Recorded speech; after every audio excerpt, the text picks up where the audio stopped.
വൈക എന്തോ തകർത്തു, അടിപൊളിയായിരുന്നു. എനർജിയും എങ്ങനെയാ സ്പീഡിലൊക്കെ ഇങ്ങനെ പാടിയ നീ? അതൊക്കെ ഒപ്പിച്ച്. കൊറേ പ്രാക്ടീസ് ചെയ്താ? ആ. എത്ര ദിവസം എടുത്തു ഈ പാട്ട് പഠിക്കാൻ? 1.5 മാസം. അല്ലല്ലേ, ഈ പാട്ട് നമുക്ക് റീലിലൊക്കെ കണ്ടറിയാം.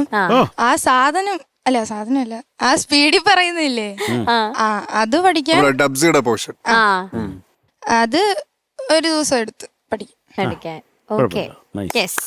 എന്തായാലും മന്ദാകിനി മൂവിയിലെ ഒരു കിട്ടിലൻ സോങ് ആയിരുന്നു വൈക പാടിയത്. ഇനി നമുക്ക് ചോദിച്ചു നോക്കാം. ഷാനിക്ക. വൈക എന്തോ അടിപൊളിയായിരുന്നു. Thank you. ആരൊക്കെയാണ് ഇതിന്റെ പിന്നിലെ ആളുകൾ? മ്യൂസിക് ചെയ്തത് Bibin Ashok sir, lyrics Vaishakh Sugunan sir, പിന്നെ പാടിയത് ഡാബ്സി, പിന്നെ മൂവി മന്ദാകിനി.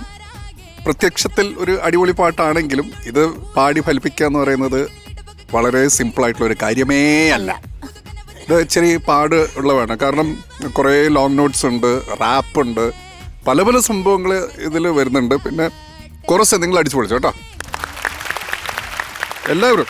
പിന്നെ ഞാൻ എഴുതി വെച്ചത് ഒരു ഭയങ്കര ബ്രെത്ത് കൺട്രോൾ വേണ്ട ഒരു പാട്ടാണിത്. കാരണം ഈ ഇങ്ങനത്തെ റാപ്പ് പോർഷൻസ് ഒക്കെ റെക്കോർഡ് ചെയ്യാൻ ഭയങ്കര എളുപ്പമാണ്.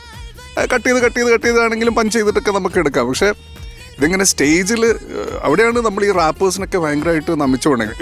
ഇന്ത്യൻ ആണെങ്കിലും പിന്നെ ഇൻ്റർനാഷണൽ ആണെങ്കിലും ചിലത് ഭയങ്കര സ്പീഡിൽ റാപ്പ് ചെയ്യും. അത് എങ്ങനെയാണ് ഇവർ ബ്രെത്ത് എടുക്കണേന്നൊന്നും നമുക്ക് മനസ്സിലാവില്ല. ആ രീതിയിൽ ഈ ലൈവിൽ റാപ്പ് ചെയ്യുന്ന കാണുമ്പോൾ നമ്മൾക്കിങ്ങനെ നമിച്ചു പോകും.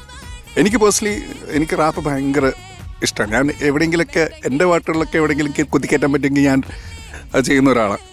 നമ്മൾ നന്നായിട്ട് തന്നെ പാടിയടി. നല്ല വൈബ്രൻ്റ് ആയിട്ടുള്ള ഒരു സോങ് സെലക്ഷൻ. പ്രത്യേകിച്ച് ഇത് ഞാൻ പറഞ്ഞില്ലേ, കഴിഞ്ഞ പ്രാവശ്യം പറഞ്ഞ പോലെ തന്നെ ഇത് ഭയങ്കര റിഫ്രഷിംഗ് ആണ് ഈ ഒരു റൗണ്ട് എന്ന് പറയുന്നത്. വെൽ ഡൺ മോളെ. താങ്ക് യു ഷാനിക്ക. താങ്ക് യു ഹരിചേട്ടാ. വൈക എന്തോ നന്നായിട്ട് പാടി. താങ്ക് യു ഹരിചേട്ടാ. ഈ പറഞ്ഞ പോലെ ലേറ്റസ്റ്റ് ഹിറ്റ്സിലുള്ള ഒരു പാട്ടാണ് വട്ടയപ്പം. അതെടുത്ത് പ്രസൻറ്റ് ചെയ്താൽ തന്നെ കുറച്ച് എനർജി വേണം. സോ നന്നായിട്ട് പ്രസൻറ്റ് ചെയ്തു. വേർഡ്സൊക്കെ പഠിച്ച് ഒരു കൺഫ്യൂഷനും ഇല്ലായിരുന്നു കേട്ടോ. പിന്നെ ബിബിൻ ഞാനിപ്പോൾ റീസെൻ്റ്ലി സാഹസം മൂവിയിൽ ബിബിന് വേണ്ടി പാടി. നല്ലൊരു കമ്പോസറാണ്. ലൈക്ക് ഇനി അങ്ങോട്ട് കുറേ നല്ല പാട്ടുകൾ ക്രിയേറ്റ് ചെയ്യാൻ പറ്റുന്നൊരു കമ്പോസർ കൂടിയാണ്. അപ്പോൾ നല്ലൊരു മെലഡി ആയിരുന്നു അദ്ദേഹത്തിൻ്റെ. ഞാൻ ബിബിനെ കുറേ വർഷങ്ങളായിട്ട് അറിയാം, പക്ഷെ ഇപ്പോഴാണ് പുള്ളി ഒരു ആക്റ്റീവായിട്ട് ഇറങ്ങി തുടങ്ങിയത്. അപ്പോൾ നൈസ് സെലക്ഷൻ. റാപ്പൊക്കെ നന്നായിരുന്നു. എല്ലാം കൊണ്ട് കൊള്ളാം. താങ്ക് യു ചേട്ടാ. ശരത് സാർ. ഹായ് മോളെ. Hi sir. തകർത്തുടാ. Thank you sir. കാര്യം ഈ ഒരു പാട്ട് തരേണ്ട ഒരു വികാരമുണ്ട്, അത് എല്ലാവർക്കും കിട്ടി. അത് നമ്മുടെ പ്രേക്ഷകർക്ക് ഉറപ്പായിട്ട് കിട്ടും എന്നുള്ളൊരു സംശയമൊന്നുമില്ല. പിന്നെ നീ നന്നായിട്ട് ഒരു വണ്ടർഫുൾ പാട്ടുകാരി, പിന്നെ അതുപോലെ ഡാൻസ് കിടക്കാച്ചയായിട്ട് ചെയ്യും. എന്ത് ചെയ്താലും അവൾ ചെയ്ത രസമാണ് മോളെ. അപ്പം നന്നായിട്ട് തന്നെ പാടി. പിന്നെ ഈ എന്താ പറയണ്ട, തകത്തിക്ക് അതൊക്കെ പെർഫെക്റ്റ്. അത് കടിച്ച് പാടേണ്ടത് കടിച്ച് തന്നെ പാടിയിട്ടുണ്ട്, ക്ലിയർ ആയിട്ട്. അത് പാറു പലപ്പോഴെങ്കിലും പല്ല് തേക്കണം, അവിടെ നാക്ക് പഠിക്കണം. അപ്പോൾ ഈ കുഴപ്പം വരത്തില്ല കേട്ടോ. ഒരു 12 ടങ് ക്ലീനറിന് കക്ഷത്തി വെച്ചാൽ നടക്കുന്ന കൊച്ച്. ഞാനോ? അല്ല ഈ പാട്ട് പാടണ്ടേ? ഉണ്ട്. ഒരെണ്ണം പോലും ഇല്ല. മക്കളെ എന്തൊക്കെയായാലും നല്ലൊരു ഗും പെർഫോമൻസ് ആയിരുന്നടാ. കാര്യം ഇത് കാര്യം എല്ലാവർക്കും ഇഷ്ടമുള്ള പാട്ട്.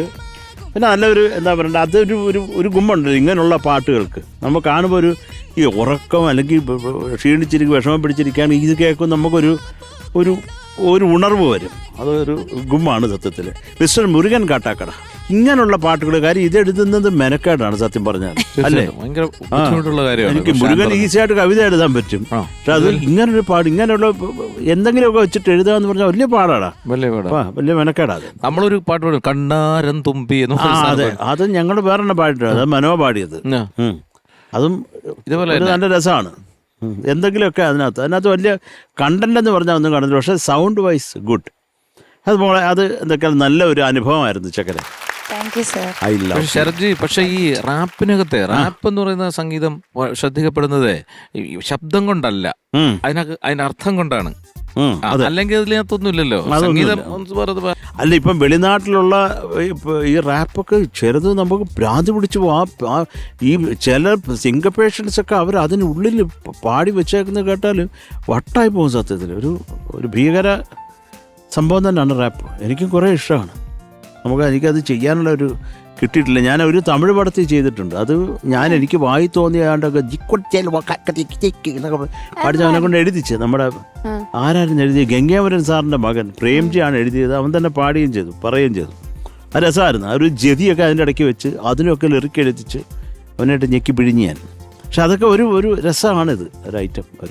നമ്മൾ ഈ സംഗീതത്തിൽ എല്ലാ മേഖലകളിലും നമുക്ക് അങ്ങോട്ടും ഇങ്ങോട്ടും ചെന്ന് നമ്മൾ അതിനോട് അടുക്കുമ്പോഴാണ് അതിൻ്റെ ഒരു വ്യാപ്തി മനസ്സിലാവുന്നത്. ചിലതൊക്കെ ഇതൊക്കെ എന്തോന്നെന്തോ, പക്ഷെ അതല്ല, അതിൻ്റെ അടുത്തേക്ക് ചെന്ന് നമ്മൾ കുറേയും കൂടെ ഈ കടലിൽ മുത്തെടുക്കുന്ന പോലെയാണ്. അടുത്തേക്ക് ഇറങ്ങുമ്പോൾ നമുക്കത് അതിൻ്റെ ഒരു വ്യാപ്തി മനസ്സിലാവും.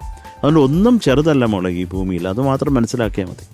All the best. Thank you sir. Thank you Sarath sir. Okay, ഇനി മാക്സ്. ഷാനിക. വൈക എന്തോ 8.8. Thank you Shanika. Thank you Shanika. Sarath sir.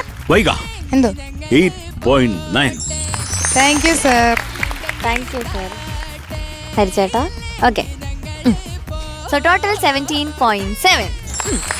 ഓക്കെടാ, all the best. Thank you. Ni pa maga sa sa